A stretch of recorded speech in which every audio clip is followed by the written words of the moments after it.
Live from downtown Detroit, Local 4 News at 5 starts now. As we wait to learn Jennifer Crumby's sentence for involuntary manslaughter, we're learning who could be called to testify in the upcoming trial of her husband, James, on that very same charge.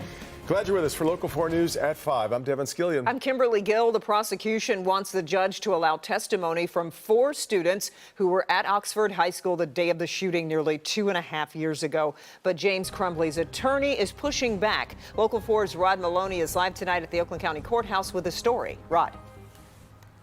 Yeah, good evening, Kimberly and Devin. We want to amend it to 3 students now. We have the documents here that we just received. And you'll remember that this was something that did not happen in the Jennifer Crumby trial. And so their initials are H.A., K.O., and R.F. They're all girls, all listed as minors. 2 of them already able to, in a different court, tell their close-up version of what happened at Oxford High when the shooter killed 4 students, Tate Meir, Hannah St. Juliana, Justin Schilling, and Madison Baldwin. Their stories came during the witness impact statement testimony.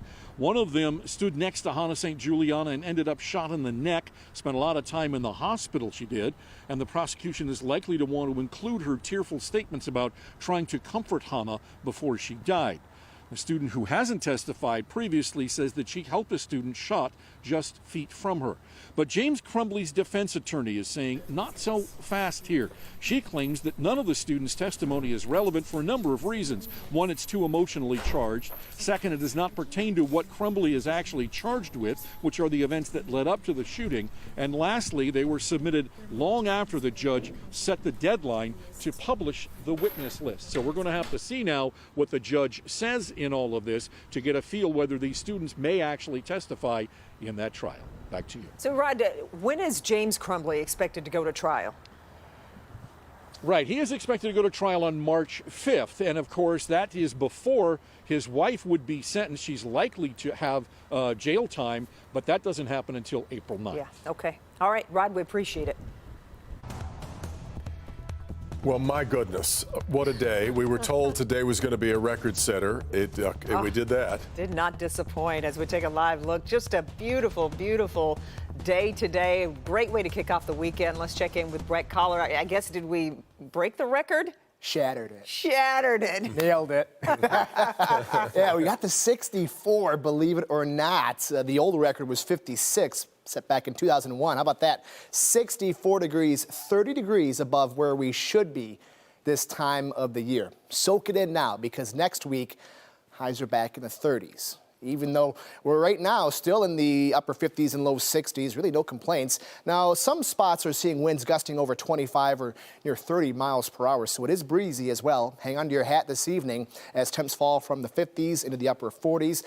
There is the chance for a quick shower close to midnight, maybe 1 a.m., but then we look ahead to what should be a fairly quiet weekend. We'll dive into that and how cold it gets next week in just a bit. All right, Brett. Demolition of dangerous abandoned buildings has been one of the city of Detroit's top initiatives for several years now, of course. Today, work started on a big one. A former school on the city's southwest side coming down. Folks living nearby said they have been waiting for this moment. Sean Lay live with a look at the progress. Sean. All these demos, Devin, are significant, but this one for the Detroit Demo Department is demo number 100 of commercial vacant buildings in the city. Look, this one, Hanneman School up on McGraw on the west side. A lot of people know it, has a lot of history. It is now coming down. It's been a danger for years. When you think demo, though, it's not just what you're looking at there.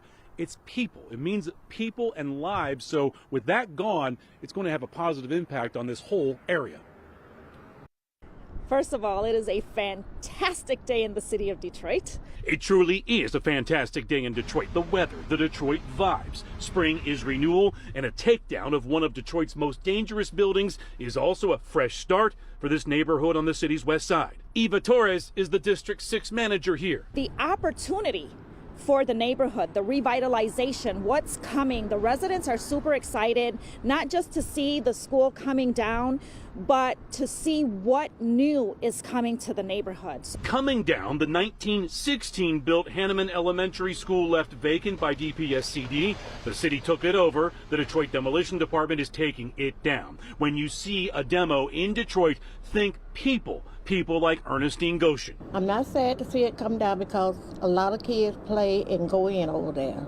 I'm surprised you ain't found a body over there. The building is big. This is a big deal. It's Detroit Demo's 100th commercial demo in the city under Director Luann Counts. This is on the neighborhoods. That's where our residents are. We want to make sure that we are providing that improvement to their quality of life. And these properties have continued to just be a burden on the residents. They're the ones who've had to deal with watching them, making sure that people and kids are not accessing them. It's a way for us to provide some improved quality of life to our residents.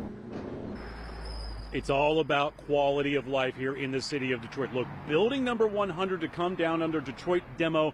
200 remain on that list. We're talking about 200 commercial buildings remaining in the city that are vacant and a danger. So this will come down. Again, Monday morning, workers will be here. And then number 101 will start being taken down on Monday as well. Devin, Kimberly, it's American Rescue Plan funds from the Rescue Plan. We all know about that. That is fueling and funneling money to take these dangers down.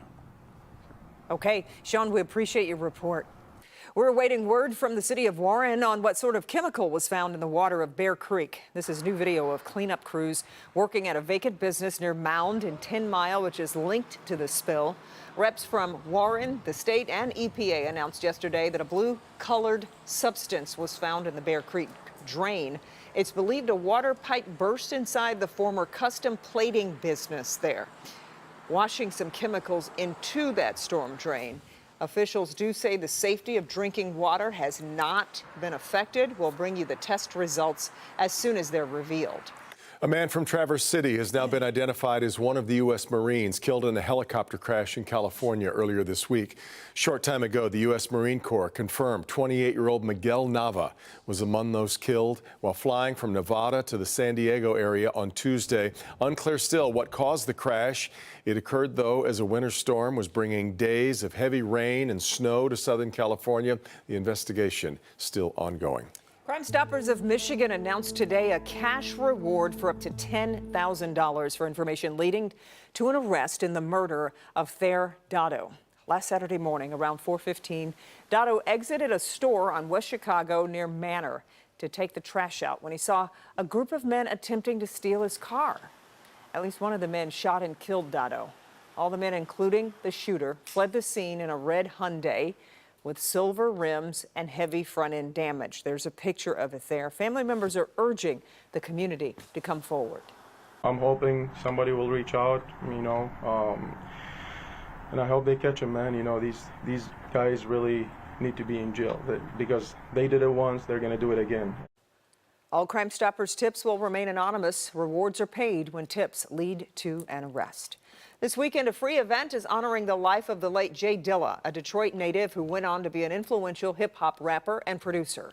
Died back in 2006, but as Megan Wood reports, Dilla Family Day is a chance to inspire children to build on that legacy. Megan. Jay Dilla worked with big names like Erykah Badu, Janet Jackson, Slum Village, and he got his start here in Detroit. So the goal of this event is to show children they can get their start here too. We trying to create new Dillas as we go on. Barry Yet goes by DJ Butter. He's organized local Jay Dilla celebrations for more than 10 years. Jay Dilla is like the continuation of Motown. He was soulful, jazz, hip-hop, hardcore hip-hop, softcore hip-hop, neo-soul. Check it out now. Jay Dilla, born here in Detroit as James Yancey, would have turned 50 this month. He died February 2006 due to complications from lupus. Dilla Family Day celebrates his life and legacy. And it's just to put the creativeness in kids. The free event features roller skating, workshops on filmmaking, podcasting, social media, mental health, and of course, the art of DJing. And Ron Johnson, better known as DJ Jungle 313, believes there are children who can be just as great as Jay Dilla was. Detroit is very talented, but these children need access to the equipment. As the executive director of Spin Inc., he teaches young people that scratching the surface is only the beginning. Anything dealing with music and technology, I think it will be a big plus for the children because they can take different skill sets from it. The family event is happening tomorrow from 10 to 2. It's free here at Alkebulan Village in Detroit. In Detroit, I'm Megan Woods, Local 4. Boy, almost 20 years That time since goes he's gone. by I so know. I'd have missed that in a test, that's for sure.